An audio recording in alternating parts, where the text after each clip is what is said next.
Good morning, everyone. I call the Senate out of recess. Call the Senate to order, please, and recognize Senator Carson for a motion. Thank you, Mr. President. I move that the Senate adjourn from the late session. All in favor, please say aye. Aye. Any opposed? The ayes have it. The motion to adjourn passes. We're now in the early session. The Senate will please be attentive to our chaplain, Reverend Warren. Good morning, sir.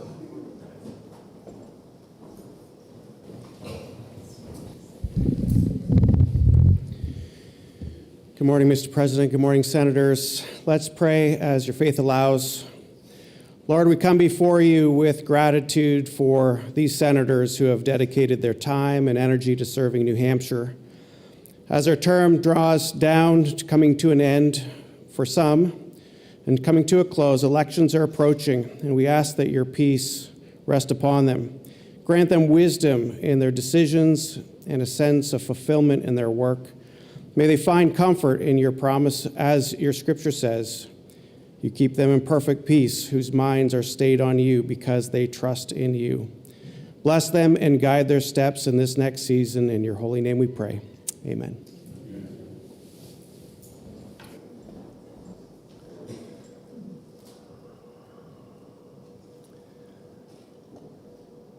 Thank you, Reverend Warren. So, Senator Carson, could you please light the candle in honor of our former colleague, Senator Boutin?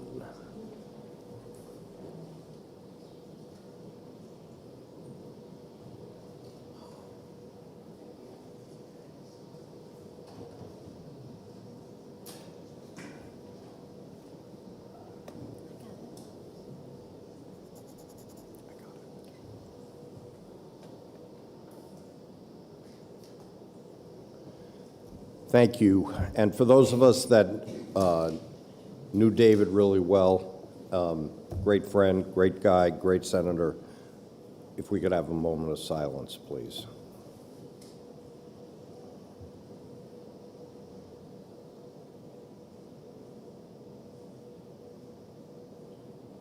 Thank you. And perhaps we could have a moment of silence for all the Americans that are struggling in the aftermath of the storms. Thank you.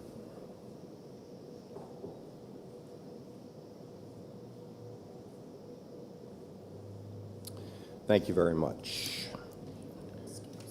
Senator Avard is excused, and so since Senator Avard is not here, Senator Whitley, would you do the honors and lead us in the pledge?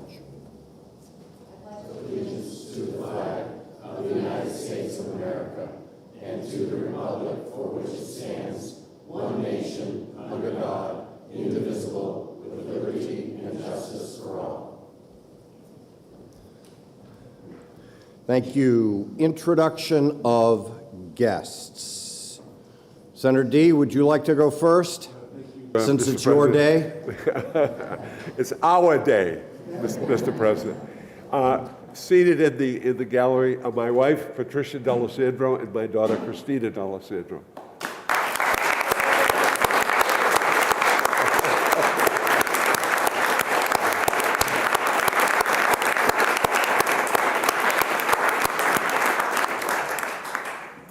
And I'd like to introduce a very, very, very, very, very special guest of mine, my beautiful bride, Karen.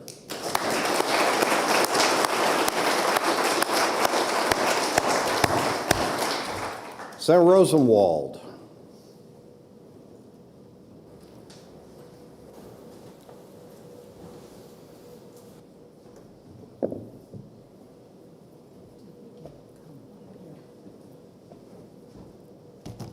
Very Drew, etc. Come on up. So, thank you, Mr. President. This summer, I had the marvelous opportunity to visit the Mount Washington Observatory.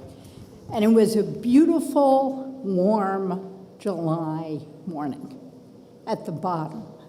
At the top, it was 50 and blowing fog so thick you couldn't see anything. And I thought it was the coolest thing I ever done. And then about 10 minutes ago, Senator Pearl told me that he got married up there on the deck 2 years ago. So he has outclassed me again. But we have with us this morning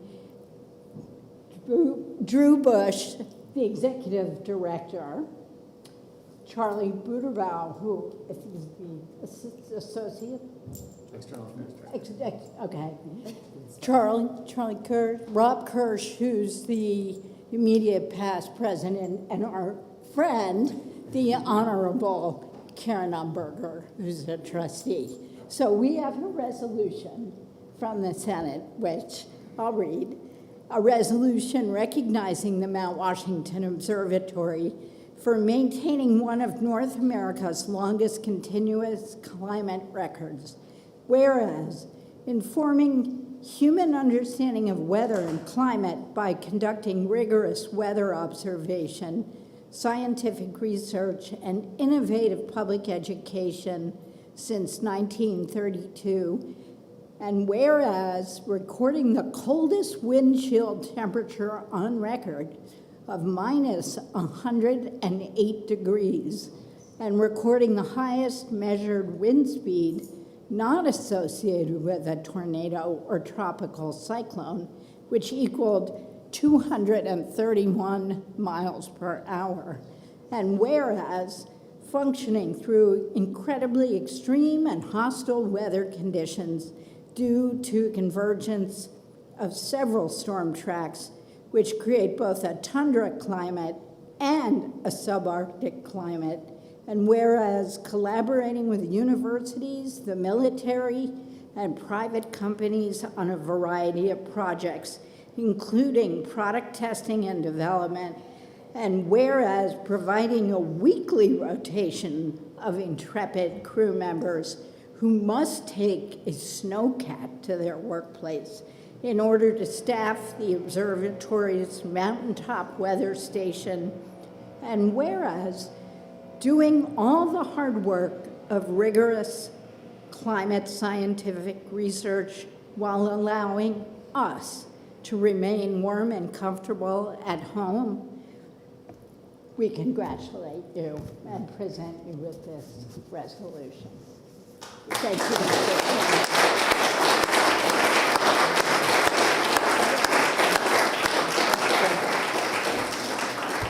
Now, you can't talk about the Mount Washington Observatory without getting a comment from myself and Karen. There she is.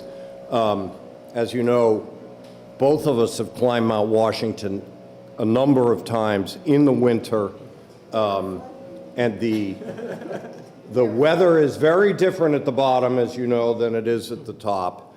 And what is so important for those of us that venture into the White Mountains in the winter is up-to-the-minute weather forecasting that you do, that's on your website, so that people can safely, provided that they pay attention to what you do, have the right equipment, know what they're doing, but information is vitally important, and the up-to-the-moment winter forecasting, or quite frankly, 365 days a year forecasting, helps keep people safe in our White Mountains. So both Karen and I have had the opportunity to spend the night up there in the winter.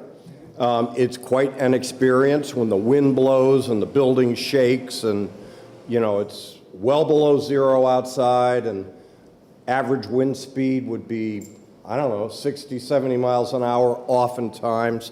And anybody that's been on the deck, there's that little red triangle, which is a sort of a wind break that you can actually stand outside.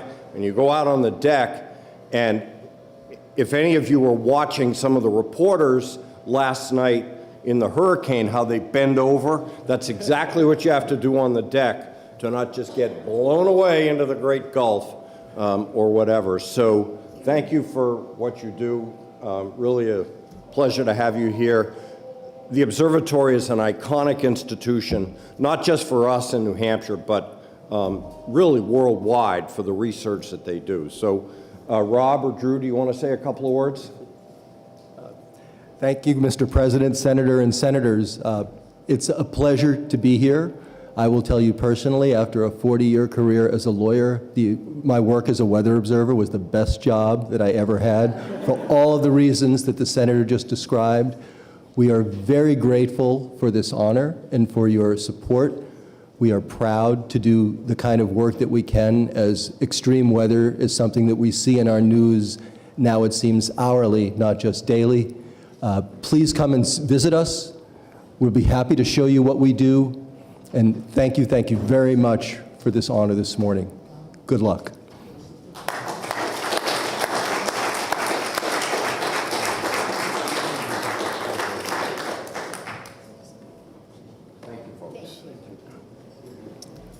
Further introduction of guests.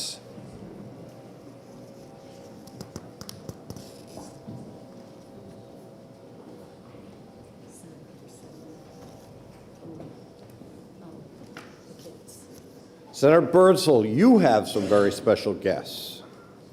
I do, Mr. President. Thank you very much. Please welcome the Golden Brook School from Windham.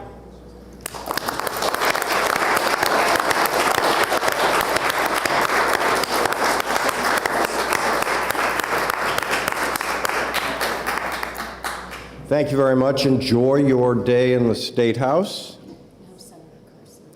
Senator Carson. Thank you, Mr. President. Please note the television in the corner by the window. It will be playing a slideshow of pictures from our departing colleagues throughout our session today.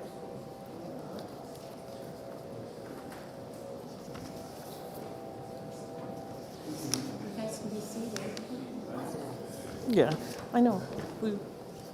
Okay. Oh, okay. Let's do that right off the bat. I recognize Senator Carson for a motion on an enrolled bill amendment. Thank you, Mr. President. I move adoption of the enrolled bill amendment to Senate Bill 137. Is there any discussion on the enrolled bill amendment? This is somewhat unusual in that it was a lot of moving pieces in this bill that the Speaker and I thought it should be voted on separately as opposed to the way we would normally do a much more mundane enrolled bill amendment. Seeing no further discussion, the question is on adoption of the enrolled bill amendment. Are you ready for the question? All in favor, please say aye. Aye. Any opposed? The ayes have it. The enrolled bill amendment is adopted. So now we will turn to the governor's veto messages. Without objection, the clerk shall please read the title of the veto message only, and the clerk is instructed to enter all House messages into the Senate Journal.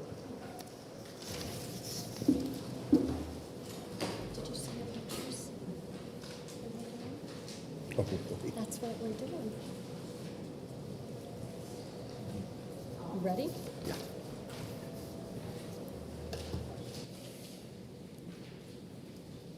By the authority vested in me pursuant to Part 2, Article 44 of the New Hampshire Constitution on July 2nd, 2024, I vetoed Senate Bill 63 relative to the adoption of public health ordinances by municipalities. The question is, notwithstanding the governor's veto, shall Senate Bill 63 become law? Is there any discussion? Is everyone clear on the procedural aspect of it? Senator Soucy. Parliamentary inquiry. Mr. President, if I want to see this bill become law, would I vote yes? Or if I agree with the governor and his veto, would I then vote no? Thank you for the question. A yes vote is a vote to override. A no vote is a vote to sustain. Okay, is everybody clear? Okay. Is there any further discussion? The question again, notwithstanding the governor's veto, shall Senate Bill 63 become law? Are you ready for the question? The clerk shall please call the roll. Senator Gendreau. Yes. Senator Lang. Yes. Senator Waters. No. Senator Prentice. No. Senator Gray. Yes. Senator Innes. Yes. Senator Ward. Yes. Senator Rishardi. Yes. Senator Fenton. No. Oops. Senator Chanley. No. Senator Avard is excused. Senator Rosenwald. No. Senator Carson. Yes. Senator Whitley. No. Senator Murphy. Yes. Senator Pearl. Yes. Senator Soucy. No. Senator Birdsell. Yes. Senator D'Alessandro. No. Senator Perkins Kwoka. No. Senator Abbas. Yes. Senator Gannon. Yes. Senator Altschiller. No. And Senator Bradley. Yes. 13.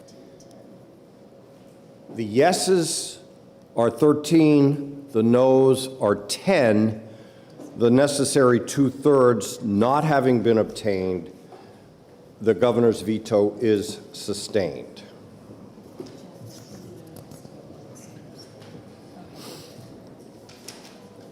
The Senate will please again be attentive to the clerk.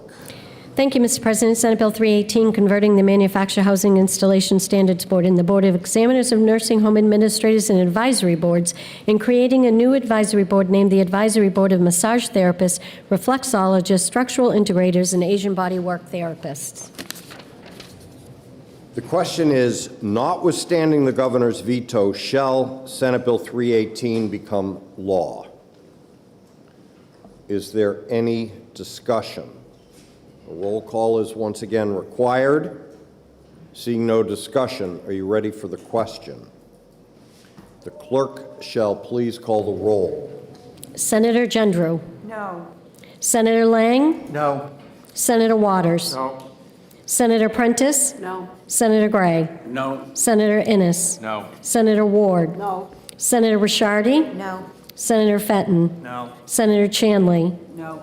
Senator Avard is excused. Senator Rosenwald. No.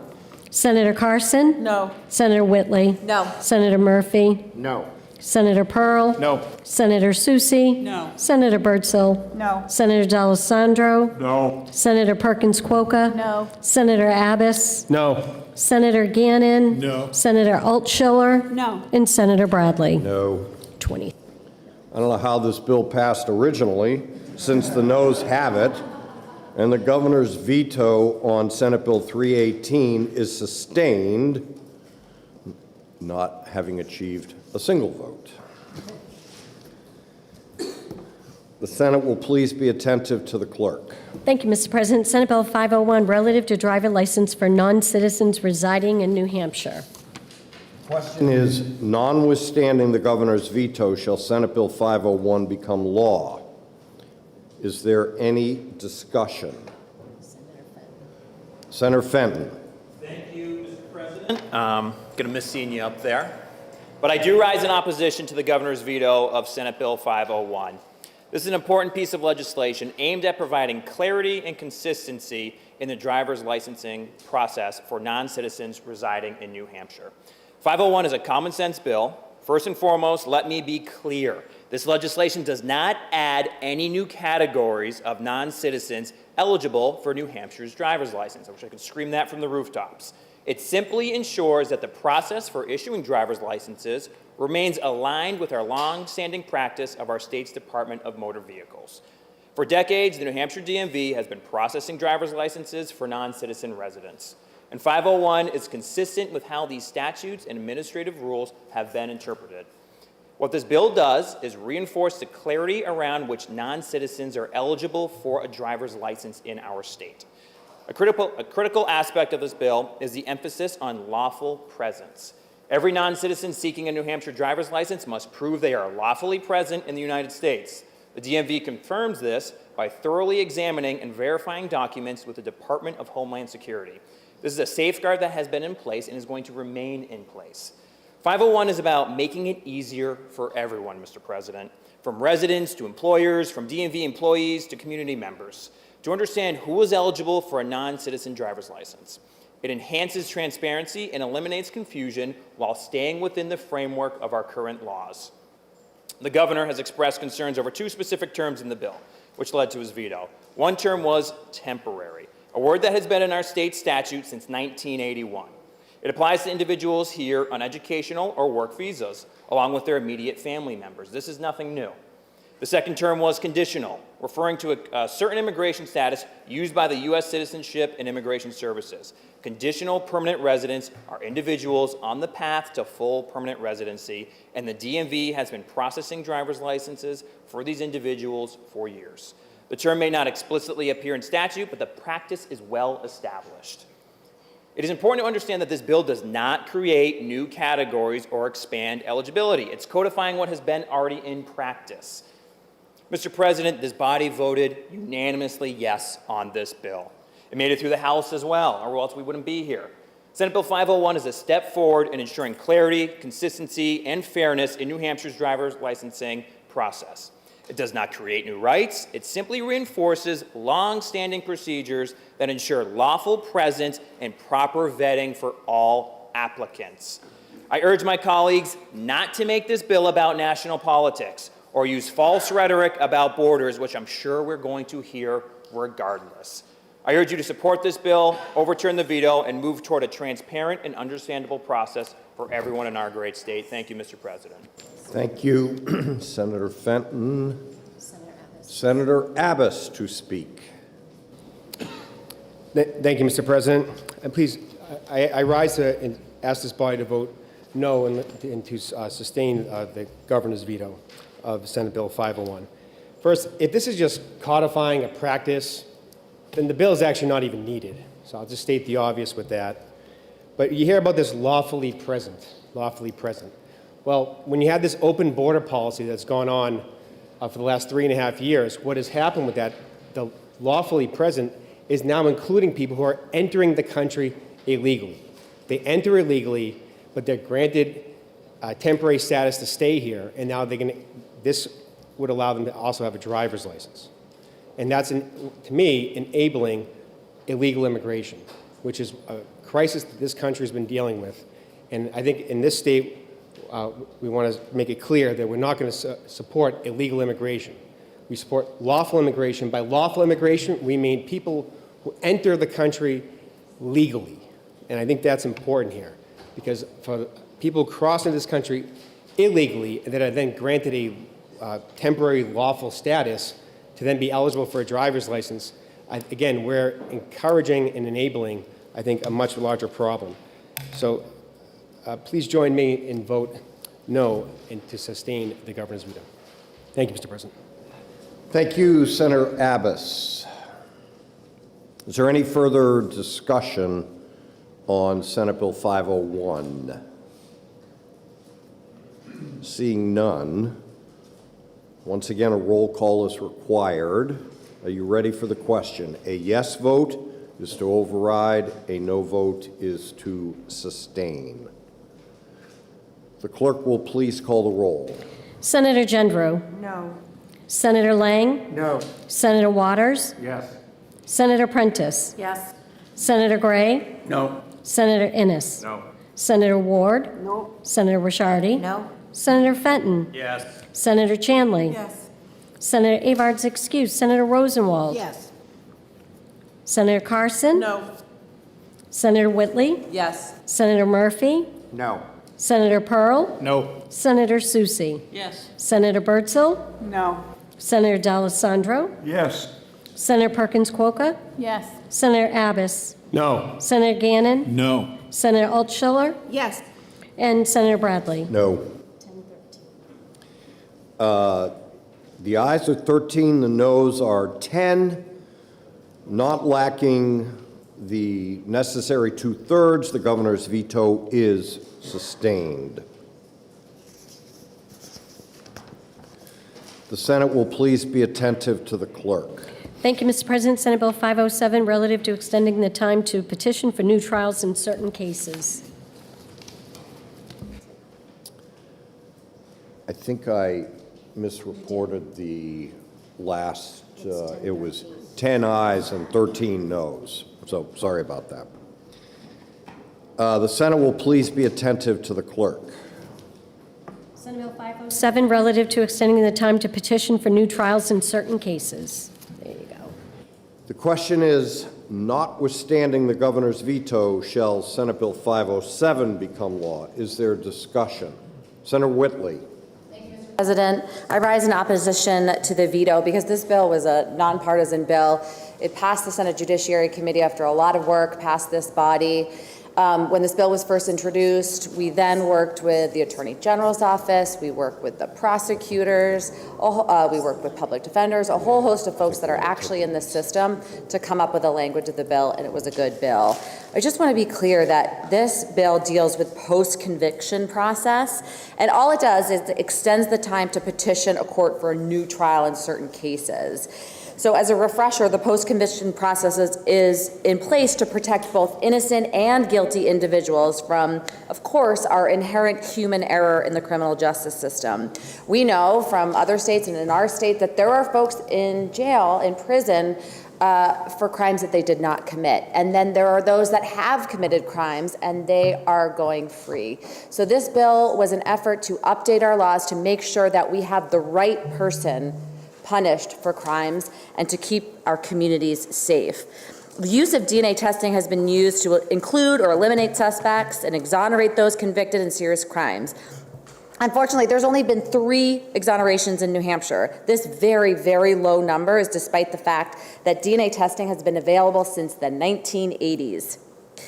Although we wish our system was perfect, data suggests that the more likely reason for the low number is that wrongful convictions just aren't being discovered. So to be clear, that means that innocent people are in prison and people who have committed those crimes are running free.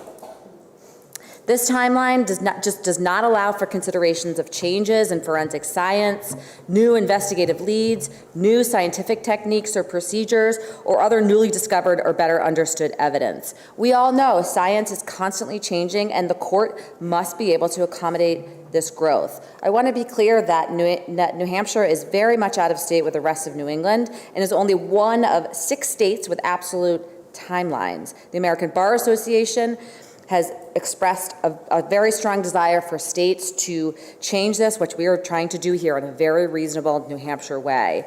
Conviction finality is meaningless where the conviction was wrongful. There can be little comfort to victims if we are convicting the wrong person. I want to provide a small example to illustrate why this bill was so necessary and the veto so inappropriate. A man named Gary was convicted of a brutal assault and murder out of Massachusetts in 1983. His innocence was not litigated until 2017, 34 years later, well after the statute would have run. Gary's exoneration began with the discovery that bite mark science was not what forensic odontologists had believed to be at the time of trial. Because the Massachusetts statute accommodates changes in science and its statute of limitations, Gary's case was able to be litigated and Gary was exonerated. This was not have been able to happen in New Hampshire under our current statute. Thank you for your consideration and for listening to my remarks, and I hope we join together in a bipartisan way to overturn the veto. Thank you, Mr. President. Thank you, Senator Whitley. Is there any further discussion? Seeing none, the question is, notwithstanding the governor's veto, shall Senate Bill 507 become law? A roll call is required. Are you ready for the question? The clerk will please call the roll. Senator Gendreau. No.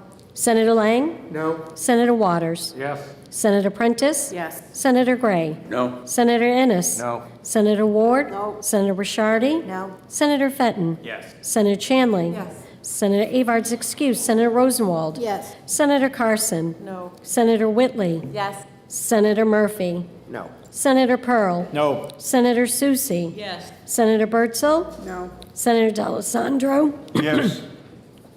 Senator Perkins Kwoka. Yes. Senator Abbas. No. Senator Gannon. No. Senator Altschiller. Yes. And Senator Bradley. No. The tally is 10 yes, 13 noes, so the noes have it. The governor's veto on Senate Bill 507 is sustained, lacking the necessary 2/3. The Senate will please be attentive to the clerk. Thank you, Mr. President. Senate Bill 543, establishing the State Environmental Adaptation, Resilience, and Innovation Council. The question is, notwithstanding the governor's veto, shall Senate Bill 543 become law? Senator Waters. President and colleagues, I ride to ask that we do override the governor's veto on Senate Bill 543, establishing the State Environmental Adaptation, Resilience, and Innovation Council. And I rise because we can't wait. We can't wait on this. We voted, after a lot of work on this bill, 5-0 out of the Energy and Natural Resources Committee. We voted for it unanimously in this body because we knew we had to do something. We're the policymakers. And just to remind people as to what this bill is set to do, it simply states at the beginning its purpose based on recent events as well as future projections of environmental changes in New Hampshire. Adaptation, resilience, and innovation leadership at the state level can help residents, communities, businesses, institutions, and state government itself become more resilient and ready to adapt to these changes. Environmental change will increasingly impact all communities in New Hampshire, as well as state assets and infrastructure, resulting in new challenges to public health, infrastructure, tourism, natural resources, water and wastewater services, revenue sources, and the economy. These changes require comprehensive planning to enable creative adaptation, resilience, financing, and innovation across the state government to ensure a healthy and prosperous future for New Hampshire residents, businesses, and communities. Not much that's controversial there. Now, I will say that with any bill, you know, it's not perfect, and that's why we have a legislative process. We worked hard on this. It was worked hard in the House. It came out of Public Works in the House and put on consent. Then there were some folks who objected in the House who said that, well, maybe there really is no climate change, or if there is, we don't have to worry about it. I still think it's better to repair your roof before it starts to rain, but that was the argument, but it passed the House. It passed the House. And I think one of the reasons that it had passed is because of, if you see on page 2, all the state agencies and who were on this commission that was going to do this work agreed. They all thought that they should do it, and then crucially, the agency folks thought, although we do some planning within our own departments, we need to plan together because this crosses the work and the jobs of our departments. And then the other entities, the Business Industry Association, Regional Planning, they all said, yes, we ought to do this. This is a function of state government. We ought to do it. And, you know, the principles that were to guide it are pretty clear and laid out in the bill, its activities and what it can accomplish. There are a lot of things that it was supposed to look at. We have, you know, a lot of gaps in what we know. You know, our mapping, our flood mapping, I think we've seen in the last few years how our flood mapping had not anticipated in blowing out of the culverts and the bridges and the roads in the North Country and the western part of the state, or what happened along the seacoast down at Hampton Beach and other places, what in my community of Dover. We're all seeing the impacts of this. And then we ought to look at what planning we are doing in Homeland or for transportation or Health and Human Services. Look at the planning we're doing now and seeing, well, what are we not anticipating in that planning? And particularly, we got to look at infrastructure. You know, the 10-year highway plan, I don't see how we're going to be able to sustain our roads and our bridges unless we start planning now for to mitigate the damage that can come from the increased flooding that we're seeing and increased rainstorms and along the coast as well. And public health, I mean, the HHS was particularly interested. They wrote the section of this bill because they know what is emerging as public health threats. Think of cyanobacteria for one. Think of other kind of transitions that we're now starting to see noxious pests that usually were killed by the frost, but not killed by the frost anymore. Triple E, I mean, you know, we see this coming, and HHS said, yes, we need to be able to plan for this. Our schools, what are we going to do about keeping our schools cool? How are we going to find the funding for that? And the roads and our coastal area. You know, you know, it's pretty much understood we're going to see another foot of sea level rise by 2050. That's what all the states around us in New England are planning for, and they're smart to do it. It looks like 3 to 5 feet by 2100. This isn't speculation. This is pretty much the Army Corps of Engineers uses those numbers as well. And, you know, we better be ready for that along our coasts. Think about our forests. I think some of you may have seen the story over the last week or so that we are going to have to pay $750,000 to repair the roads for lumber access and recreational access in the tract of land up north. And, you know, that's going to happen again, right? So our forest, our timber owners know that we need to anticipate that, and where the heck we're going to find that kind of money if we don't plan for it. So the bill says we've got to look at the costs to anticipate, and then maybe, you know, how to recover those costs. And it needs to look at, you know, a kind of a core understanding across all agencies of what we should anticipate about rising temperatures. They're rising faster in New Hampshire than just about any other state in the country. The Gulf of Maine is warming faster than any other body on the planet, and that's having enormous impacts on cyanobacteria for one thing, but also on our fisheries. And it was going to look for funds. There's federal funding that could be available. A fund was set up by the bill as well. So I say no law is perfect. I mean, look, you know, even Moses went back up the mount for a redraft, right? You know, the tablets got back and came back down. And I would like to say at this moment why we can't wait. You know, this isn't about our current governor and the remaining weeks of his term. It's not about the next governor. It's not about the governor after that. It's how we function as a state government to do wise planning, to save money, to keep our economy thriving. That's our job as policymakers, to tell the agencies that this is how they ought to do their work. So, you know, whatever politics may be, we thought this was a pretty good bill. I hope you'll vote yes. Thank you. Thank you, Senator Waters. Is there any further discussion? Seeing none, a roll call is required. Are you ready for the question?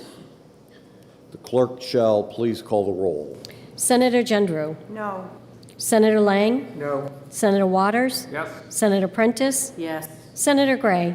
No. Senator Innes. No. Senator Ward. No. Senator Rishardi. No. Senator Fenton. Yes. Senator Chanley. Yes. Senator Avard's excused. Senator Rosenwald. Yes. Senator Carson. No. Senator Whitley. Yes. Senator Murphy. No. Senator Pearl. No. Senator Soucy. Yes. Senator Bertzel. No. Senator D'Alessandro. Yes. Senator Perkins Kwoka. Yes. Senator Abbas. No. Senator Gannon. No. Senator Altschiller. Yes. And Senator Bradley. No. There are 10 yeas, 13 noes. The noes have it. The governor's veto of Senate Bill 543 is sustained, lacking the necessary two-thirds. Senator Soucy. President, could I request a 5-minute recess, please? We'll be in recess, why don't we say till 11 o'clock? Thank you very much. Are you going to use the back room? We may. Okay, thank you.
The Senate will please come back into session. I recognize Senator Altshuler for a motion. Thank you, Mr. President. I move that the Senate remove House Bill 1711 from the table. Thank you, Senator Altshuler. That is a non-debatable motion to remove 1711 from the table. Obviously, no discussion. Are you ready for the question? A brief parliamentary, yes. Thank you, Mr. President. If I know that since May 16th, the date this body laid the bipartisan House Bill 1711 on the table, more information about our reporting of New Hampshire information to the National Instant Background Check System has been revealed. And if I now know that in July, the New Hampshire Attorney General report about the fatal shooting at New Hampshire Hospital was released, and in a short portion on page 24 found that the murderer had 2 of the 3 identifiers outlined in House Bill 1711, which are not reported to the National Instant Background Check System. And finally, if I know that this body has the opportunity and the ability for one last time in this session to prevent future murders and shootings, would I now vote yes to take House Bill 1711 off the table? Thank you, Mr. President. Respectfully, I request a roll call. Thank you, Senator Altshuler. Senator Carson for also a parliamentary. Thank you, Mr. President. If I knew that we are well past the deadline to consider legislation, would I vote no? Thank you very much. Again, a yes vote is to take House Bill 1711 off the table. A no vote is to leave it on the table. Are you ready for the question? The clerk will please call the roll. I need a second. Okay, Soucy. Senator Soucy seconded the motion. Okay. Senator Gendreau? No. Senator Lang? No. Senator Waters? Yes. Senator Prentice? Yes. Senator Gray? No. Senator Innes? No. Senator Ward? No. Senator Ricciardi? No. Senator Fenton? Yes. Senator Chanley? Yes. Senator Avard's excused. Senator Rosenwald? Yes. Senator Carson? No. Senator Whitley? Yes. Senator Murphy? No. Senator Pearl? No. Senator Soucy? Yes. Senator Birdsall? No. Senator D'Alessandro? Yes. Senator Perkins Kwoka? Yes. Senator Abbas? No. Senator Gannon? No. Senator Altshuler? Yes. Senator Bradley? No. There are 10 ayes, 13 noes. The noes have it. House Bill 1711 remains on the table. I think this is a good opportunity to take a break. Oh, I'm sorry. She's bringing me the report, so we can do that before. Does he have to sign?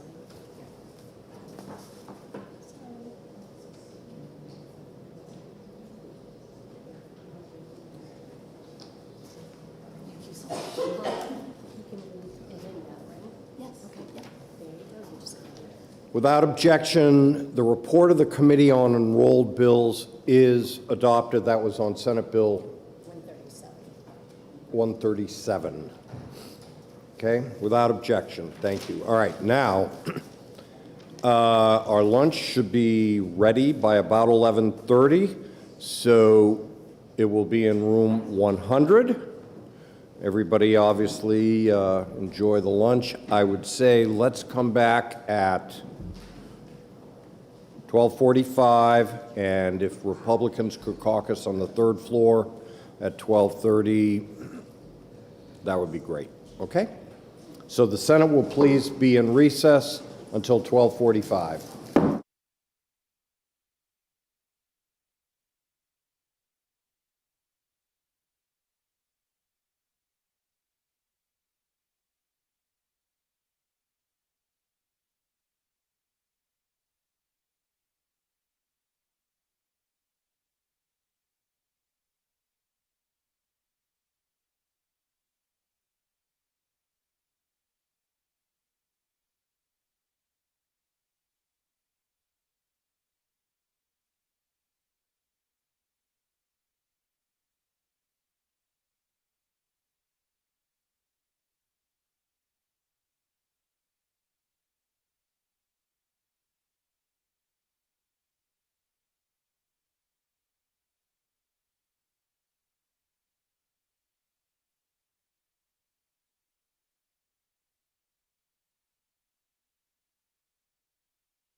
The Senate will please come to order. Without objection, we will take up the governor's veto on House Bill 1622 first. The Senate will please be attentive to the clerk. Thank you, Mr. President. House Bill 1622, relative to administrative rulemaking and license renewals by the Office of Professional Licensure and Certification. The question is, notwithstanding the governor's veto, shall House Bill 1622 become law? Is there any discussion? So if everybody remembers, a vote yes is a vote to override, a vote no is a vote to sustain. Are you ready for the question? The clerk will please call the roll. Senator Gendreau. Yes. Senator Lang. Yes. Senator Waters. Yes. Senator Prentice. Yes. Senator Gray. Yes. Senator Innes. Yes. Senator Ward. Yes. Senator Rishardi. Yes. Senator Fenton. Yes. Senator Chanley. Yes. Senator Avard's excuse. Senator Rosenwald. Yes. Senator Carson. Yes. Senator Whitley. Yes. Senator Murphy. Yes. Senator Pearl. Yes. Senator Soucy. Yes. Senator Birdsell. Yes. Senator D'Alessandro. Yes. Senator Perkins Kwoka. Yes. Senator Abbas. Yes. Senator Gannon. Yes. Senator Altschiller. Yes. And Senator Bradley. Yes. 23. 23 having voted in the affirmative, the governor's veto is overridden by the necessary 2/3. All right, we'll go back and do the balance of the bills in order. So we will take up House Bill 274 without objection. The Senate will please be attentive to the clerk. House Bill 274, relative to administrative rulemaking process. The question is, notwithstanding the governor's veto, shall House Bill 274 become law? Is there any discussion? Seeing none, are you ready for the question? A roll call is required. The clerk will please call the roll. Senator Gendreau. No. Senator Lang. No. Senator Waters. Yes. Senator Prentice. Yes. Senator Gray. No. Senator Innes. No. Senator Ward. Senator Rishardi. Yes. Senator Fenton. Yes. Senator Chanley. Yes. Senator Avard's excuse. Senator Rosenwald. Yes. Senator Carson. No. Senator Whitley. Yes. Senator Murphy. No. Senator Pearl. No. Senator Soucy. Yes. Senator Birdsell. No. Senator D'Alessandro. Yes. Senator Perkins Kwoka. Yes. Senator Abbas. No. Senator Gannon. No. Senator Altschiller. Yes. And Senator Bradley. No. How did I miss that? I think that's correct. That is correct. 11, 12. There are 11 votes yes in the affirmative, 12 votes no. The governor's veto is sustained, lacking the necessary 2/3 vote. The next bill is House Bill 1293. The question is, Just attentive to me. oh, I should know this by now. It's okay. The Senate will, of course, be attentive to the clerk. House Bill, thank you, Mr. President. House Bill 1293, relative to the use of certain fertilizers on turf. The question is, notwithstanding the governor's veto, shall House Bill 1293 become law? Is there any discussion? Seeing none, a roll call is required. Are you ready for the question? The clerk will please call the roll. Senator Gendreau. Yes. Senator Lang. Yes. Senator Waters. Yes. Senator Prentice. Yes. Senator Gray. Yes. Senator Innes. Yes. Senator Ward. Yes. Senator Rishardi. Yes. Senator Fenton. Yes. Senator Chanley. Yes. Senator Avard's excuse. Senator Rosenwald. Yes. Senator Carson. Yes. Senator Whitley. Yes. Senator Murphy. No. Senator Pearl. Yes. Senator Soucy. Yes. Senator Birdsell. Yes. Senator D'Alessandro. Yes. Senator Perkins Kwoka. Yes. Senator Abbas. Yes. Senator Gannon. Yes. Senator Altshuler. Yes. Senator Bradley. Yes. The ayes have it, or the tally is 22 voting in favor of overriding, 1 no. The ayes have it. The governor's veto on House Bill 1293 is overridden by the necessary 2/3 vote. The Senate will please be attentive to the clerk. Thank you, Mr. President. House Bill 1415, relative to PFAS facility liability. The question is, notwithstanding the governor's veto, shall House Bill 1415 become law? Discussion. Senator Chandler. Thank you very much, Mr. President. HB 1415 addresses the need to hold PFAS polluters accountable for contaminating New Hampshire's air, water, and soil. In the town of Merrimack alone, citizens have spent millions of dollars to remove a company's PFAS from the drinking water.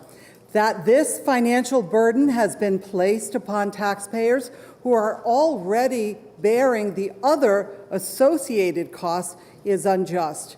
It should not happen.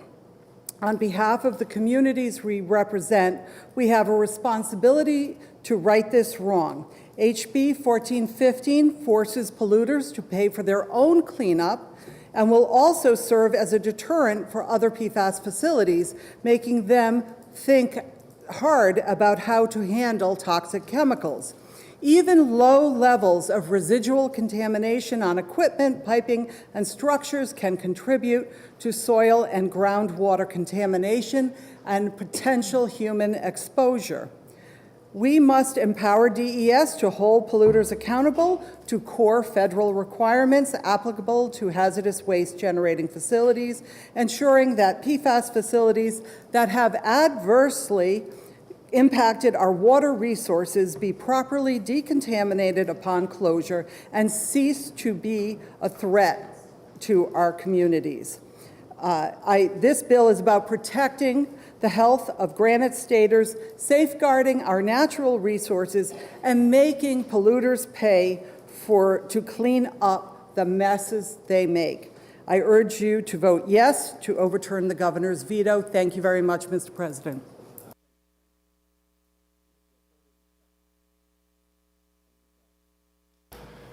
Thank you very much, Mr. President. I don't want to disagree with anything that my friend from Merrimack, Amherst, has said, and the good job that on a bipartisan basis has happened in this body, in that body, to deal with PFAS contamination. But there is a problem, and the problem is that the definitions between the bill that was sponsored by Representative Ebel, and I've forgotten the number, I think it was 1569?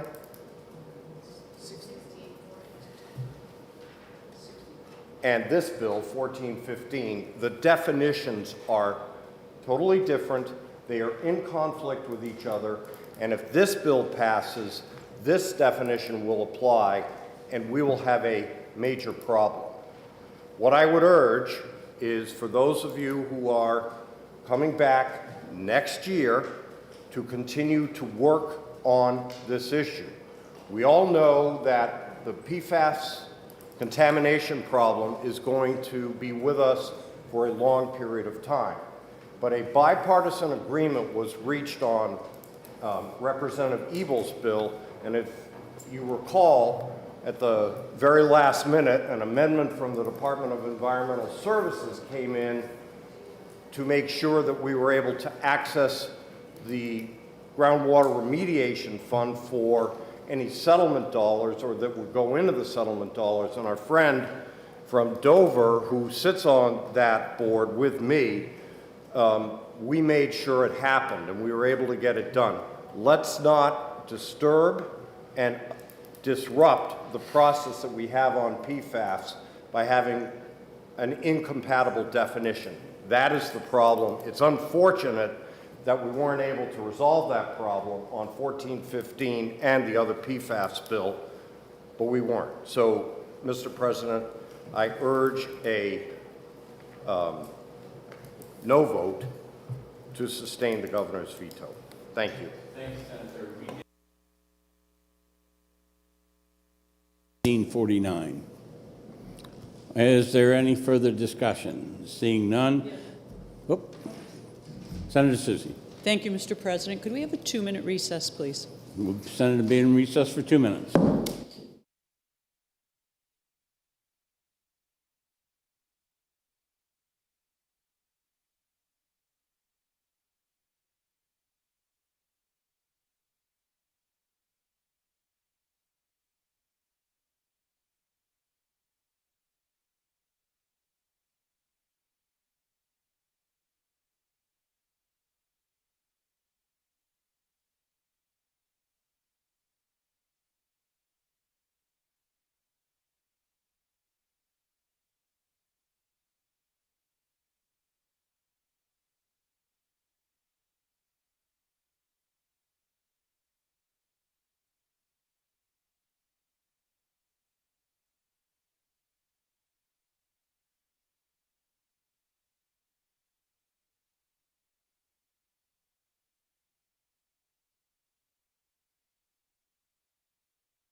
We'll come out of recess. The question before us is notwithstanding the governor's veto, shall House Bill 1415 become law? We were just about to enter the voting mode. It will be a roll call vote. The clerk will call the roll. Senator Gendreau. No. Senator Lang. No. Senator Bradley. No. Senator Waters. No. Senator Prentice. No. Senator Innes. No. Senator Ward. No. Senator Rishardi. Yes. Senator Fenton. Yes. Senator Chanley. Yes. Senator Avard is excused. Senator Rosenwald. Yes. Senator Carson. No. Senator Whitley. Yes. Senator Murphy. No. Senator Pearl. No. Senator Soucy. Yes. Senator Bertzel. No. Senator D'Alessandro. No. Senator Perkins Kwoka. No. Senator Abbas. No. Senator Gannon. No. Senator Altshuler. No. Senator Gray. No. The vote is 6 yeses and 17 noes. The governor's veto is sustained, lacking the two-thirds vote necessary.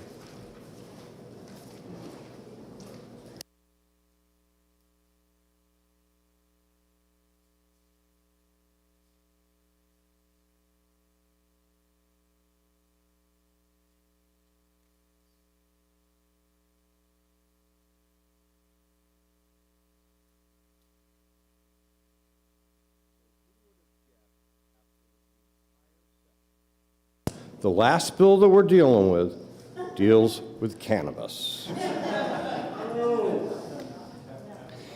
And on that note, the Senate will please be attentive to the clerk. Thank you, Mr. President. House Bill 1581, relative to cultivation locations for alternative treatment centers. The question is, notwithstanding the governor's veto, shall House Bill 1581 become law? Is there any discussion? Seeing none, a roll call is required. Are you ready for the question? The clerk will please call the roll. Senator Gendreau. No. Senator Lang. No. Senator Waters. Yes. Senator Prentice. Yes. Senator Gray. No. Senator Innes. No.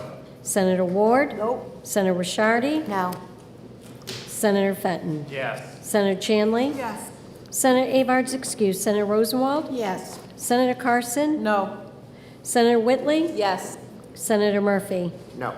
Senator Pearl. No. Senator Soucy. Yes. Senator Bertzel. No. Senator D'Alessandro. No. Senator Perkins Kwoka. Yes. Senator Abbas. No. Senator Gannon. No. Senator Altshuler. Yes. And Senator Bradley. No. The ayes are 9, the nays are 14. The nays have it. The governor's veto on House Bill 1581 is sustained, lacking the necessary two-thirds. I recognize Senator Carson for a motion. Thank you, Mr. President. I move the Senate adjourn from the early session, that the business of the late session be in order at the present time. All in favor, please say aye. Aye. Any opposed? The ayes have it. The early session is adjourned. We are now in the late session. I'm sure there are some personal privileges. Who wants to go first? I know Senator D has asked for the poll position, and Senator Whitley will go right before Senator D. Is there anybody else? Uh-oh.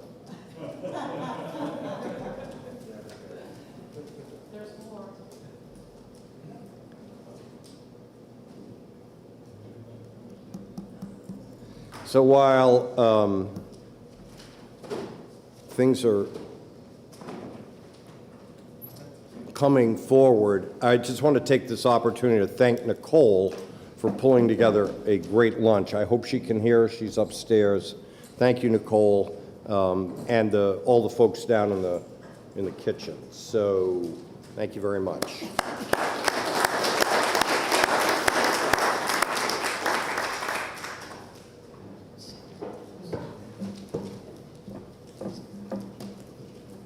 Why don't we start with Senator Whitley? Come on up here.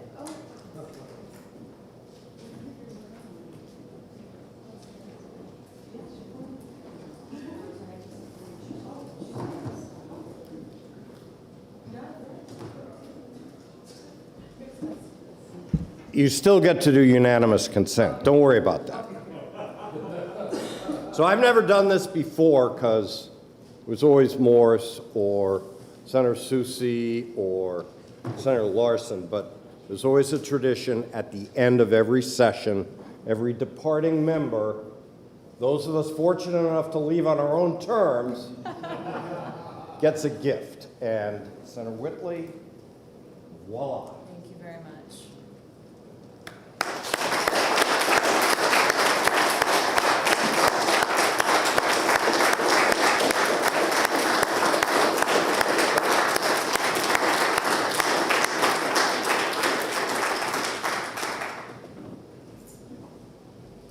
Senator Gendreau.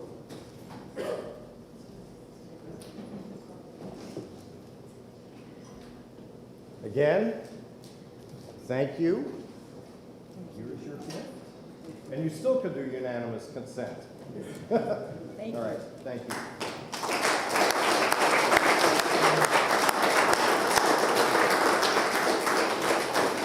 And Senator D. Do you want me to deliver it to you? All right, Senator D, I'll deliver it.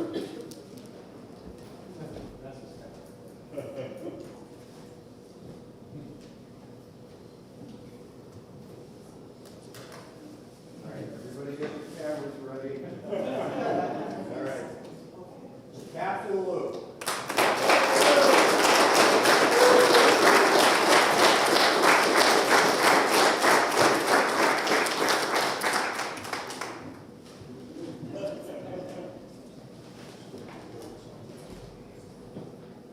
All right, unanimous consent. Uh-oh. I thought I was going to escape.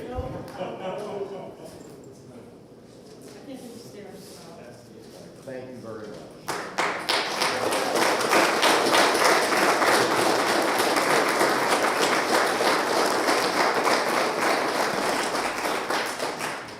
Okay, unanimous consent. Who would like to go first? Senator Gendreau. First of all, I want to say thank you so much for the awesome opportunity to be able to serve as a senator of District 1. And I got to tell you, there's been so many funny stories that have surrounded the plate number 1. And, oh, I wouldn't even have time to begin to tell you. In fact, yesterday I was pulling up to where we fill up our propane tanks. And the guy said, oh, number 1. And I said, yeah, that comes with a lot of responsibility. And he said, well, how does your husband like it?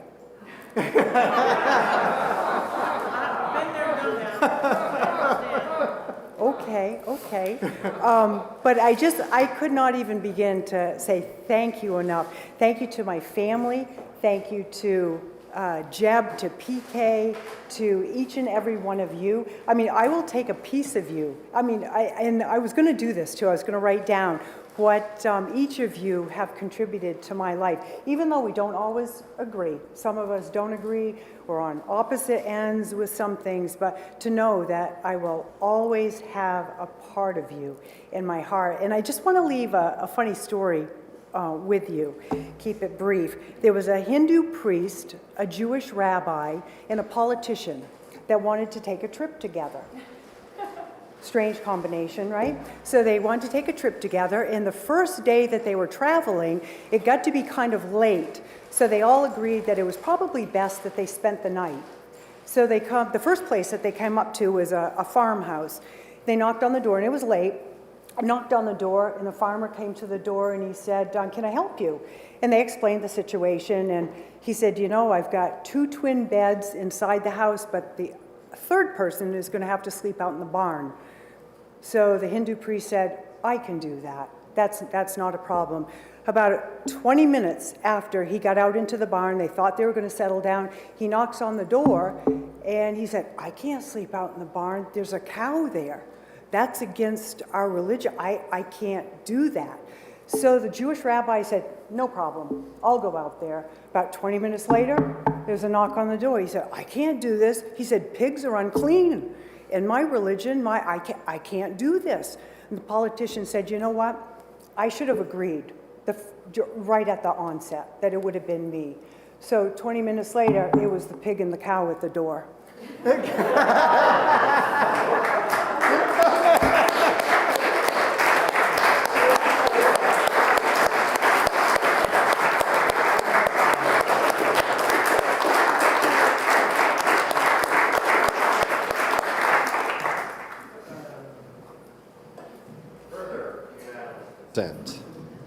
Senator Perkins, Kwoka. Thank you, Senator Bradley. President Bradley. I'd like to do an easy one and announce that yesterday was Senator Prentice's birthday. I'll let her tell you which one. Happy birthday to Sue!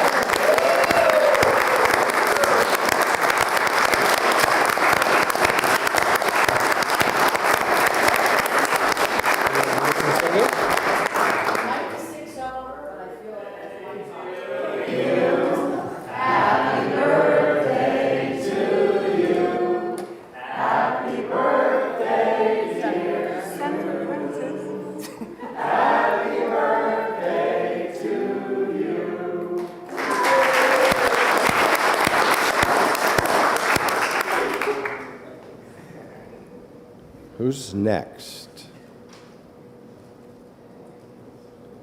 Senator Carson.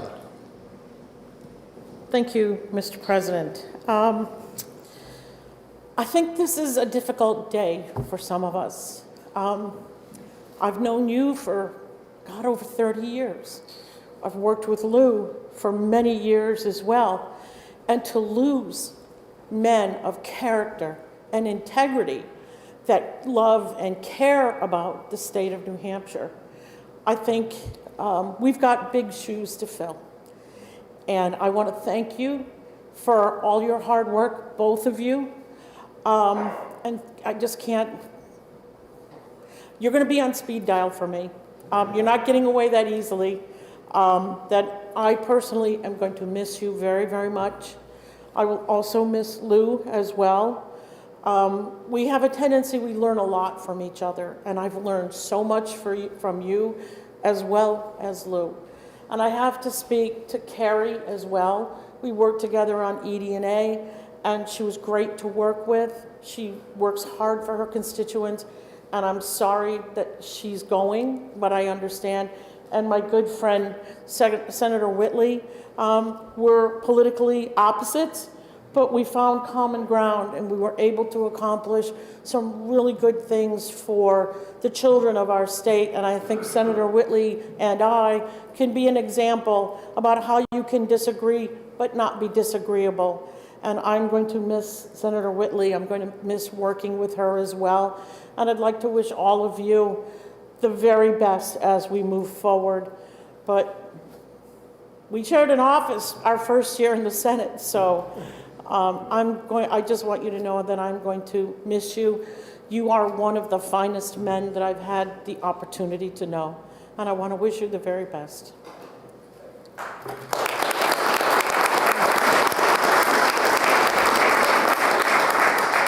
Senator Abbas. President, so as a first-term freshman senator, I can say this, and I said this to my pal, Senator D'Alessandro, after your press conference when you said you weren't going to run again.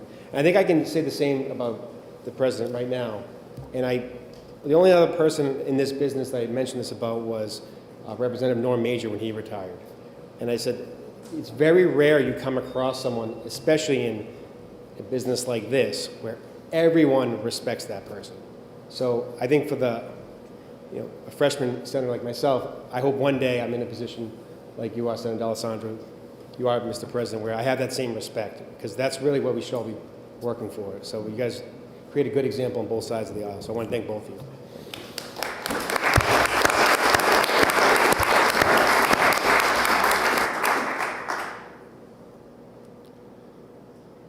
I think it's Senator Whitley's turn.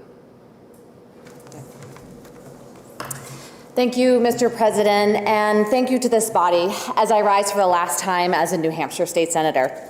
I entered public office in 2020, not for titles or prestige, but to level the playing field so that everyone has a chance to get ahead, not just the privileged few. My goal has always been to be a voice for New Hampshire families, advocate for those left behind, and to build and share power to improve the lives of all Granite Staters. Looking back at my time in the New Hampshire Senate, I am incredibly proud that despite being in the minority for all 4 years in office, I have worked in a bipartisan way to address New Hampshire's childcare crisis, help new moms get the health care and support they need, ensure equitable access to mental health treatment, tackle food insecurity, and take small steps to improve our criminal justice system. In the 4 years I've been in the Senate, I've introduced 46 pieces of legislation, voted on thousands of bills of deep importance to the Granite State, and had 27 bipartisan bills signed into law.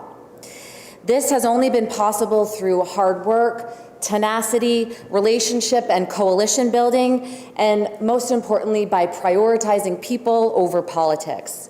This is the work that drives me, where I know I can contribute the most, and where I look forward to keeping my focus outside of elected office at this time. I believe deeply in the potential of our state and our country, and I have endless hope for our future.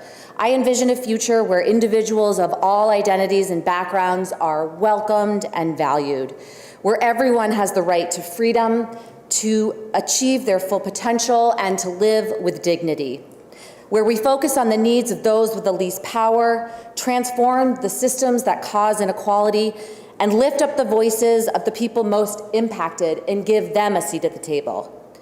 As I lead this body, I want to encourage my colleagues in this chamber and on the other side of the wall to stay laser focused on delivering results for everyday Granite Staters, our young families who are struggling to make ends meet, to find a way to afford housing and childcare and move beyond living paycheck to paycheck. Our moms who are holding the weight of the world on their shoulders as they try to raise a family and build a career in a society and a culture not set up to support them. Our unhoused who deserve dignity and a roof over their heads. Our communities of color who continue to experience discrimination in their own communities. Our immigrant and LGBTQ+ communities who are under siege as the latest targets of divisive and hateful political attacks. Our trans youth who just want to live a happy and normal life as their authentic self. And the women of this country who are enduring relentless attacks on our reproductive freedoms and ability to control our own bodies, medical decisions, and futures. There is so much work to be done to ensure equal rights and opportunities for all, but I know you are all up to the challenge. I want to share my deepest gratitude to everyone who believed in me and trusted me to represent them in the New Hampshire Senate.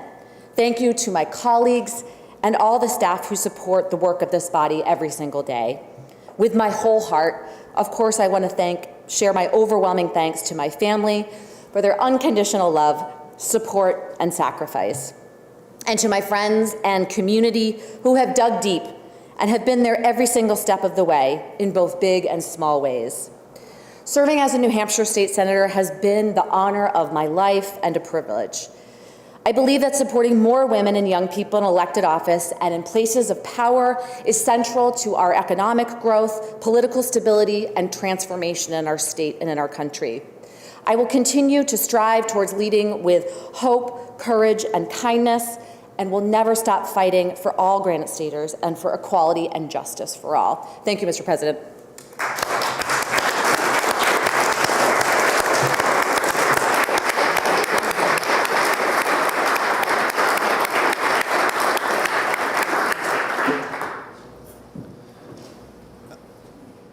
Before we, Senator Perkins, Kwoka? Before Senator D, if I could. Please. Yeah, I just wanted to stand up to say thank you to Senator Whitley. We're going to miss you tremendously. You are a force in this chamber, and your focus on data and research and bringing the facts to the debate, I think, have just been of huge value to this institution. So thank you for your passion. We will miss you. President Bradley, it's been a pleasure to work with you. You know, I know you and I have worked together on a bunch of pieces of legislation that will affect people's everyday lives, and so I appreciate your cooperation, your leadership in being able to work together with folks in a practical way, and I know a lot of people have always valued that about you. And Senator D, I'm going to miss my seatmate. I haven't been here for all your 50 years, but I just did want to say thank you for your wisdom. I hope you won't be far away. We want to call you often, but we'll miss you. And, you know, I just think this institution will miss all you guys a lot, so I just wanted to say bye, but thank you.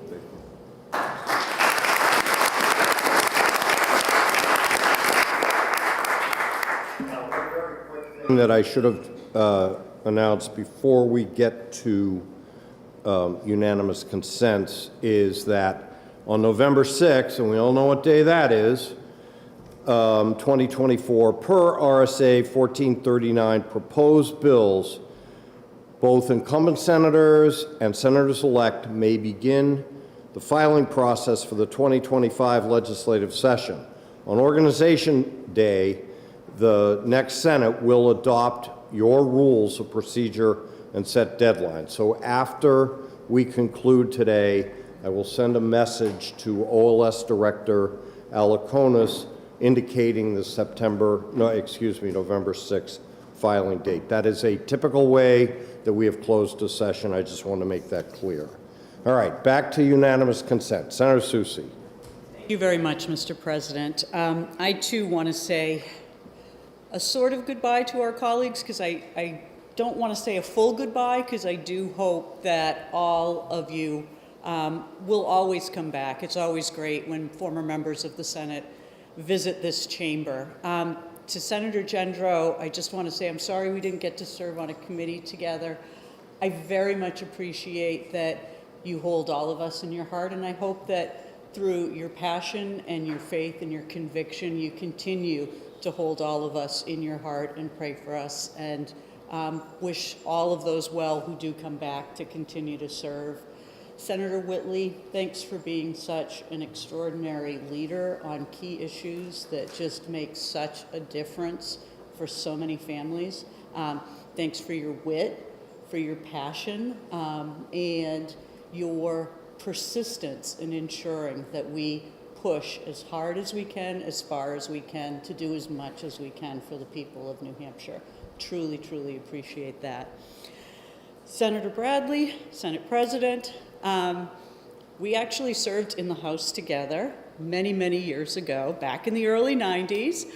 We both looked a little different back then, but I think we both knew that we had a passion for this kind of work, that whether we agreed or disagreed, we would always work together to try to make things work.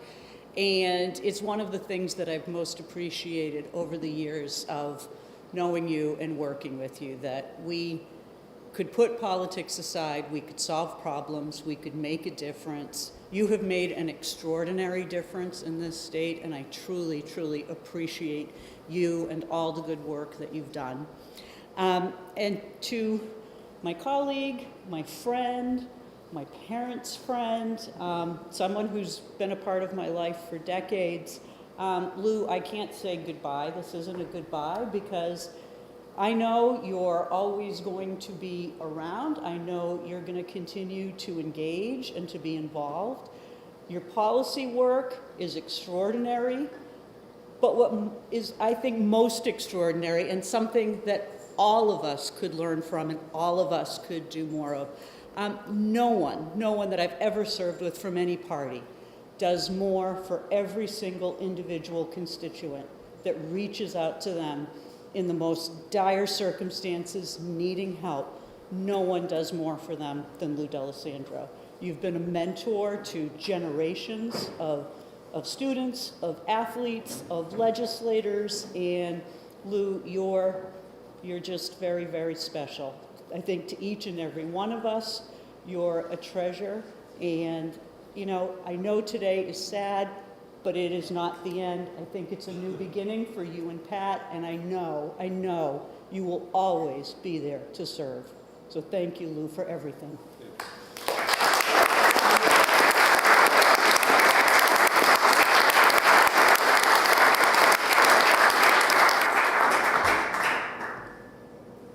Senator D, would you like to come up here to do this? Good, I'm fine, thank you. You sure? Positive.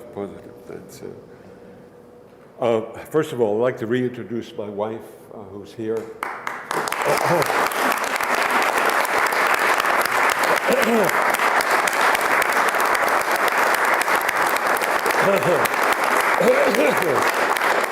And one of my dear friends, former Massachusetts State Senator, former State Trooper, retired State Trooper, former Commissioner of Safety for the state of Massachusetts, the Honorable James Gendreau, my dear and close friend.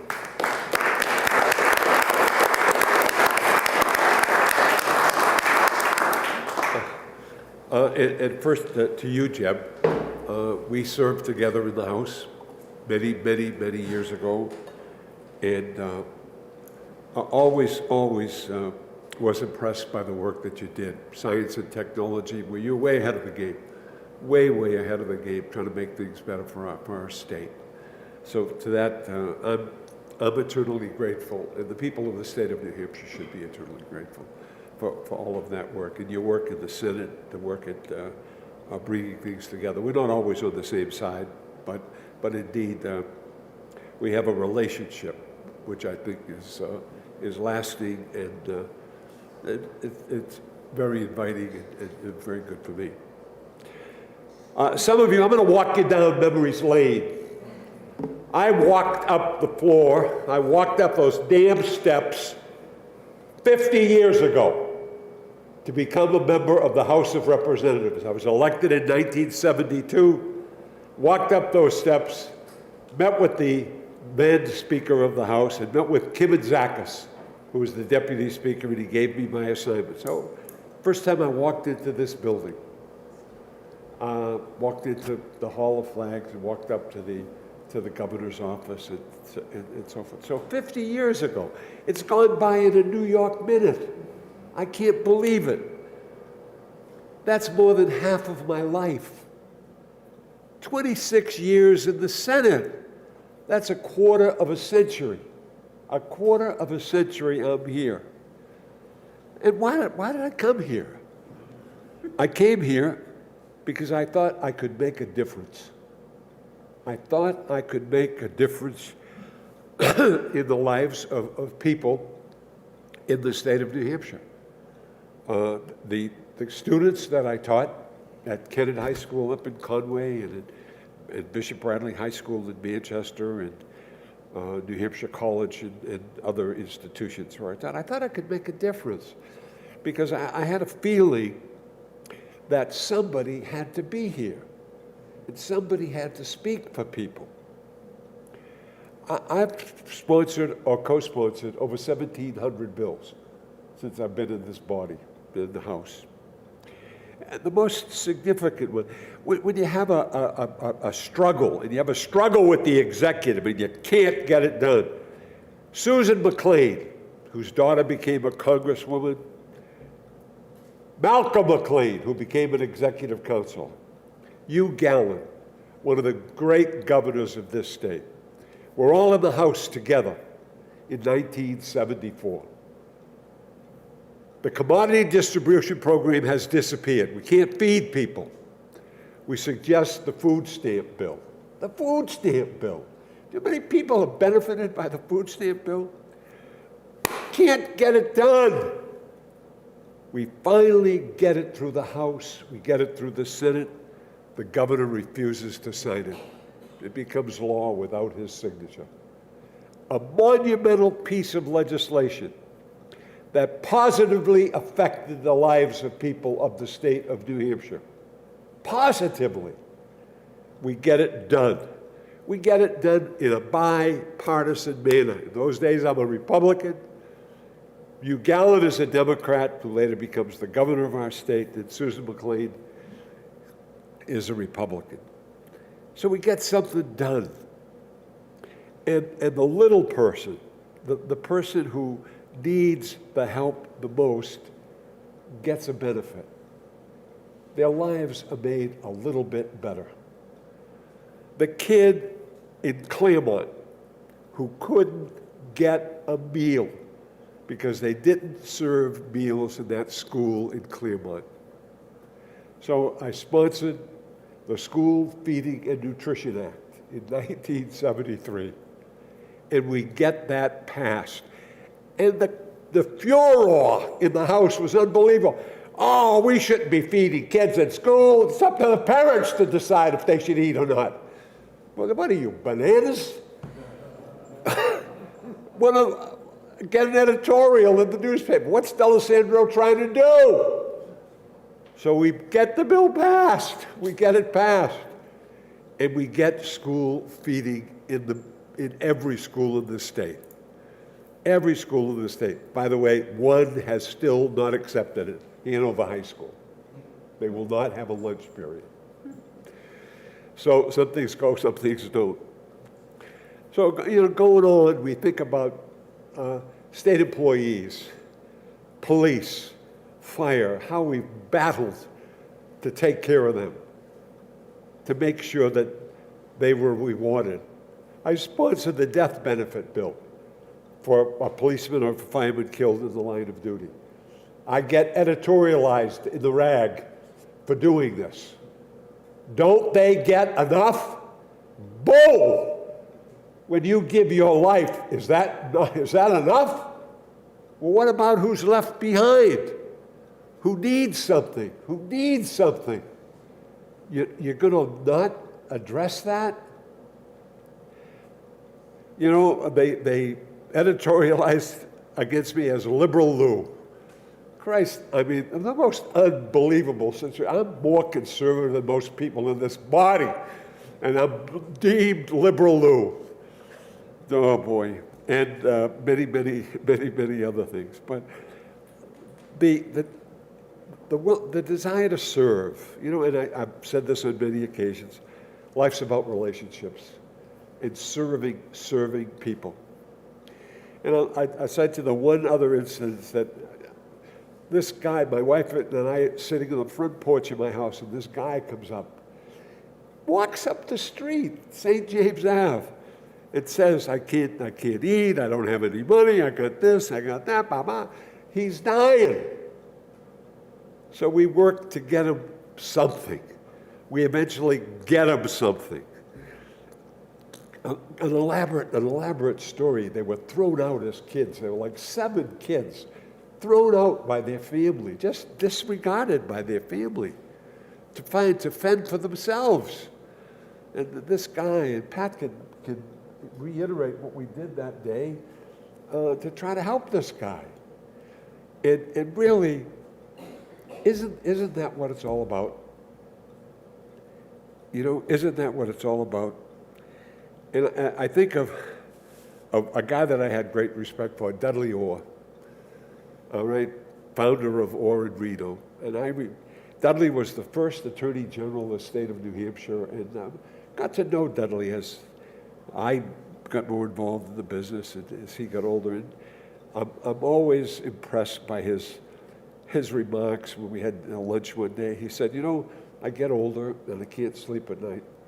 So I lie awake thinking what good I could do for people. What good I could do for people. And isn't that a great way to spend your evening when you can't sleep? Thinking about what good I can do for people. I can't thank each and every one of you and the people of this state for what they have done for me. One of my students becomes Secretary of State. Another one of my students becomes Speaker of the House. Another one of my students becomes a second Speaker of the House. I think that maybe I did have some effect on these kids when I had them at school. Got another student, Alex Ray, who becomes the significant entrepreneur in this state and founds the Common Man restaurants. All right? I had him at Kennett High School, Jebster. At Kennett, good old KHS, when we were downtown, when we used to take kids from Wolfboro. They used to bus up. That's before you had Kingswood. So think I think of that, and I think of the pain and suffering my wife went through all these years. So I offer that up as temporary remission for my sins. But, I mean, people have been wonderful to me. The LBA has been great to work with. Many of state employees are just great to work with. I can't tell you how much I appreciate that. But I leave you all by saying, hey, it was a great run. And as one of the great singers, you know, Willie Nelson says, you know, it's time. There's a time to go. Turn out the lights. The party's over. Thank you, Jim.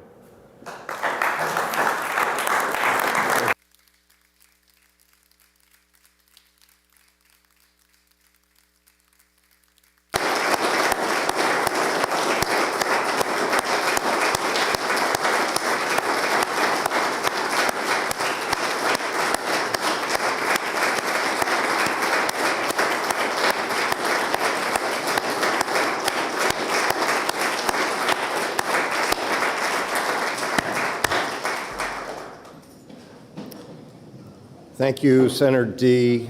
I think we should all give Senator D another round of applause for just a lifetime of service.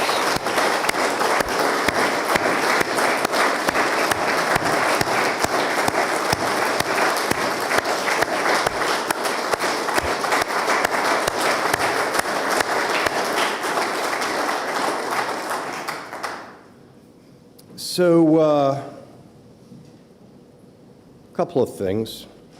You probably all heard me say this before, but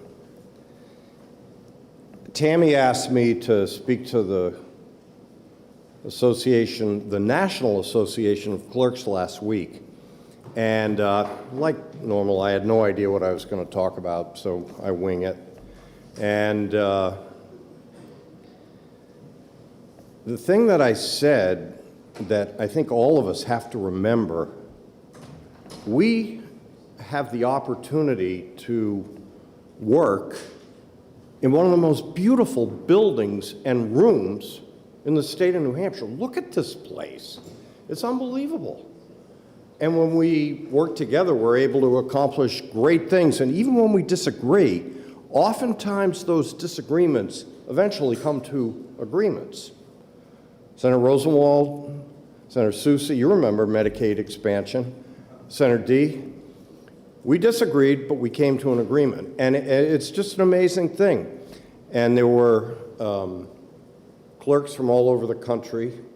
So one of the things that you guys have all seen my calendars, Karen and I we want to, after we finish our mountain grid and maybe do a few 14ers in Colorado, we want to visit every capital in the United States because they are, if you haven't had I've only gone to 7 or 8, Karen's been with me for some of them. They're the most beautiful buildings in the country. I'll tell you a little story. This is a good one. You Democrats, you'll love this story. Republicans will too. So Karen and I drove out to Colorado a couple of years ago, and we drove back, and we had Napoleon, and I had been to 49 states, but I hadn't been to North Dakota. So we were going to just cut a corner of North Dakota and then end up in Minnesota and go to the Lake Superior. So what do we think we're going to do at 4 in the afternoon but drive to Pierre, South Dakota, and drive right up to the Capitol, which is kind of accessible like ours. And no idea where you get in, so we walk right up to the front door. I'm in blue jeans and a t-shirt, and it probably smelled. Napoleon's Napoleon, and Karen's there, and put my nose right on the door looking in, and there's some work being done. And one of the people came up and said, opened the door and said, "What would you like?" I said, "Well, we're trying to visit state houses." So I said, I don't think anybody cares. Come on in. And the rotunda of the South Dakota Capitol is spectacular. Of course, Napoleon gets, away, and he's running all over the place. And Governor Noem's chief of staff comes whistling through the, rotunda part of the building and says, "Who are you? What are you doing here? What's that dog doing here?" Well, I pulled out my wallet, pulled out my ex-member of Congress ID, and she goes, "Whoops." So that's what's in our plans in the future. But the lesson is, and I think all of us should always remember this, what a beautiful place this is to work, this room especially. But what makes it great is we're all volunteers, and you've probably heard me say this 1,000 times too. Yeah, we get a fancy schmancy license plate, but at the end of the day, for $100 a year, we're here because we want to be here, which is a pretty cool thing, as opposed to being a careerist. Some of us have become careerists, but it's like, when I was a member of Congress, I never called it a junket when I went to Iraq and had to wear a bulletproof vest. I don't think we're career politicians when we only work for $100 a year. So don't ever forget that. We're volunteers. And if we remember that when we disagree to always be agreeable, it's not such a bad thing and we can get a lot done. And on that note, these 2 years have been pretty cool, actually. I mean, I think of the work that Senator Gendreau, you did, for the North Country.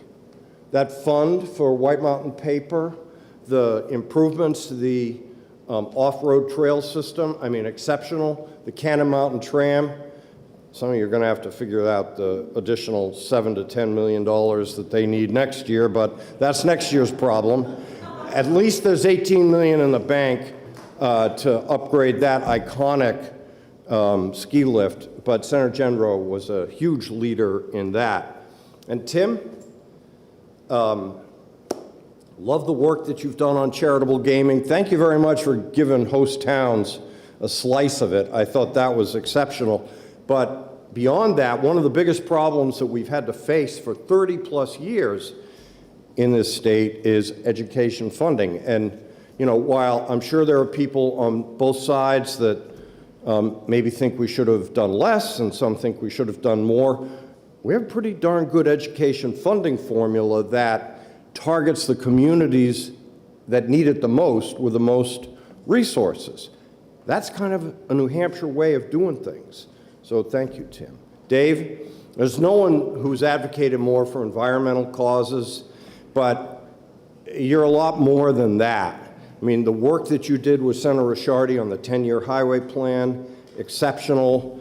So many of your energy bills have been signed into law.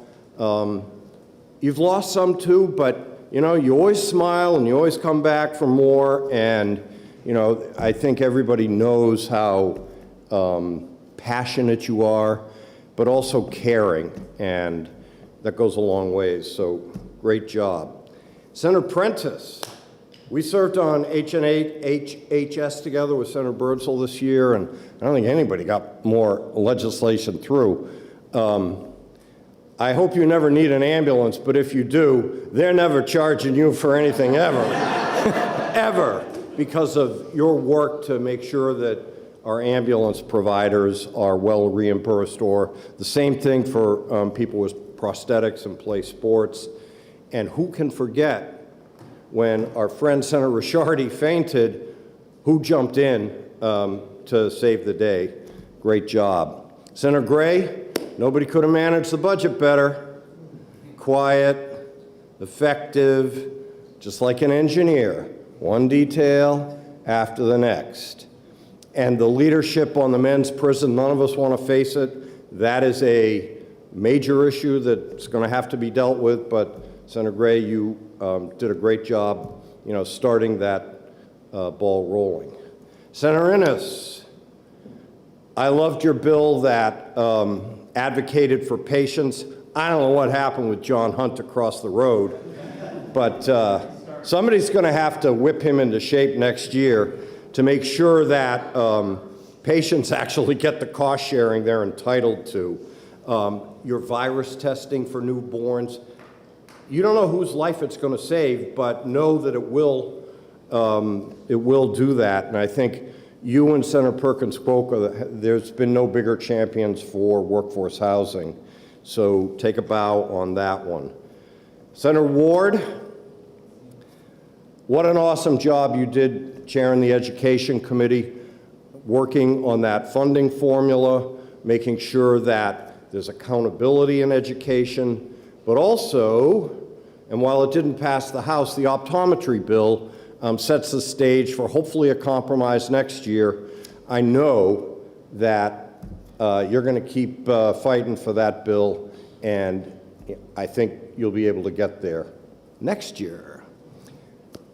Senator Momnibus, half a Momnibus, Senator Ricciardi, the passionate work that you've done for PFAS, for water, for prior authorization, for property tax relief, and for mothers and young families. You've done it all. You've partnered with Senator Whitley on the Momnibus bill. But, you know, the fact that, as I always say, if you're paying for insurance and you're getting the runaround, as some of you know exactly what it means like to get the runaround, because I've gotten the calls and I've had to call people, you know, in the medical community to say, hey, why isn't this person getting care? Your prior authorization bill is going to help a lot of people for a long time. Senator Fenton, I didn't get to know you as well as I might have, but boy, your passionate advocacy for people that are homeless, I think is going to make a dramatic improvement for people that are in that situation, and we all have to understand that there's an obligation for all of us to try to help those in need, and certainly you should take a bow for that too. Senator Chanley, you've worked with Senator Carson and Senator Whitley on a huge number of bills to improve the lot and life of children in this state, to make changes in our criminal justice system that protect kids. And you know what, as I think about some of the work that we've all done over the last 6 or 7 years to address some of the problems that we've had with children that are in need, you've done a huge amount of work. Senator Avard is not here today. We all know when Kevin gets cranked up, there's nobody that's more passionate than Kevin, but you know what, for those of us who know Kevin well, and Karen and I have had to work with Kevin a little bit in his professional life, there is nobody who is more caring and more helpful, and somebody that just works to solve, you know, the problems that people face. And so his leadership on the Energy Committee with Senator Waters and others has been exemplary, but also the way he stood up for patients. I mean, Senator Birdsall, you remember some of the bills that he sponsored in the HHS committee, again, like Senator Innes's bills, trying to make sure that cancer patients get access to the drugs that they're supposed to have, as opposed to that access being denied because they can't afford them, even when there are drug rebates available. Senator Rosenwald, we go back a long, long ways. The battles of Medicaid expansion,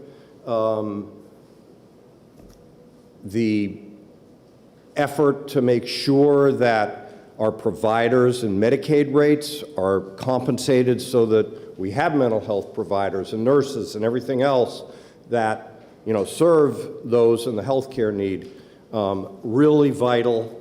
Obviously, you are a huge player both on the fiscal committee, the finance committee. You're going to have a tough road next year, as we were talking about, but you're up to the task.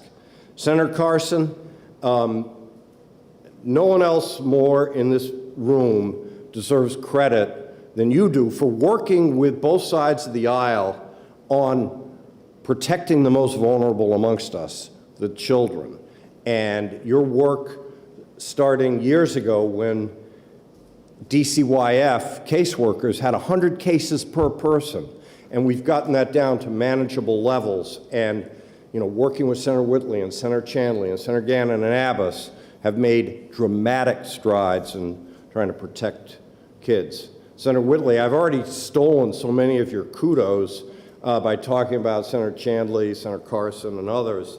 So I'm going to talk a little bit about the conversations that we had in June when you were considering running for Congress. And, you know, I think I tried to tell you what it was going to be like and the goods and the bads, and you made a decision. But, you know, unlike me, that's just an old goat ready to go out to pasture, you got a bright future ahead of you.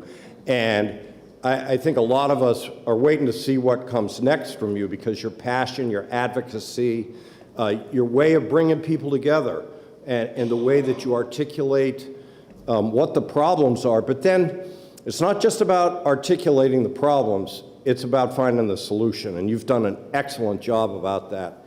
And while we may not have agreed on a lot of things, you'd have been a great member of Congress, an absolutely great member of Congress, because the most important thing for any of us, doesn't matter whether we're in this House, in this Senate, in the Senate in Washington, the House of Washington, the ability to listen, to work hard, to marshal the facts, and to try to find the solution. So you got a lot of years ahead of you, so keep after it. Senator Murphy, one of the more quiet members of this caucus, but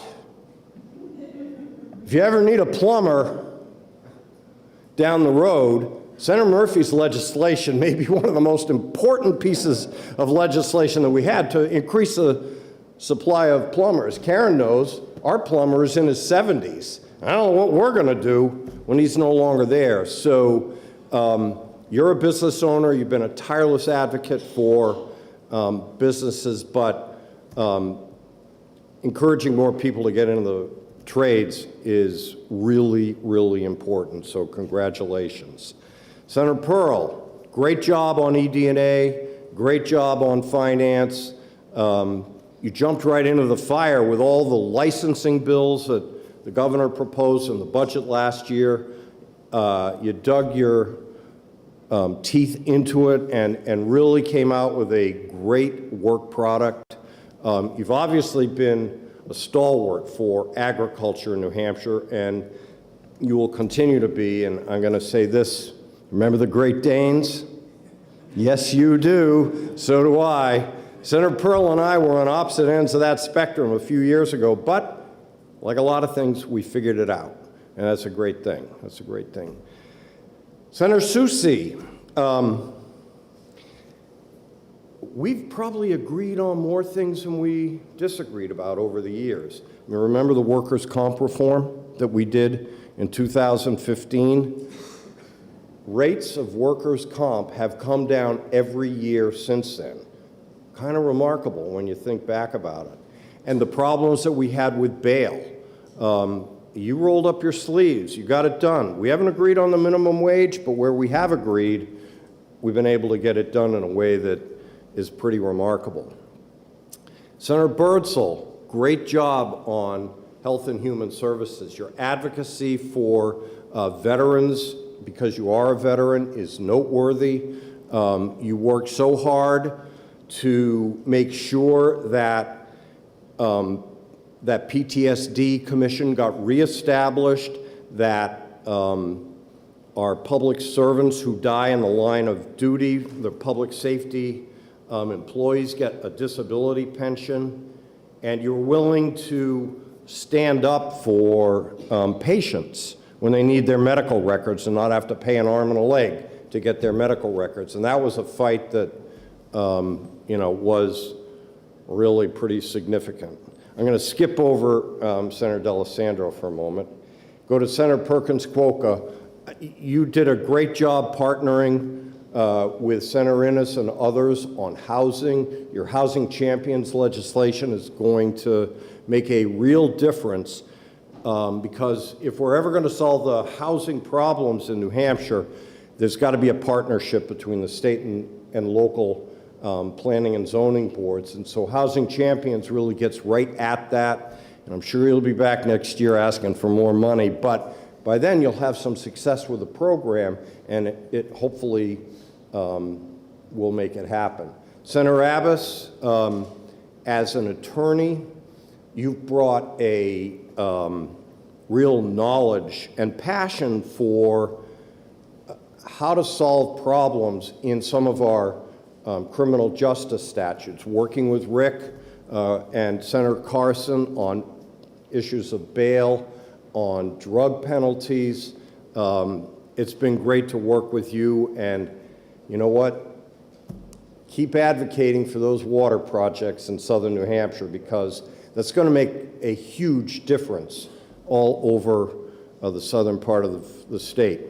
So Senator Gannon, he's Mr. Gumption, quite frankly. You know, remember where you were. Was it last year? Yeah, it was last year when you had to have that operation, and what you've done just on a personal level to be able to knock on the thousands of doors that you did over the summer. Your advocacy, because you learned so much being in the hospital. You came out and you advocated for nurses, and so the nursing loan repayment program that you got through is going to help an awful lot of people, and we definitely have a nursing shortage in New Hampshire, so keep after it.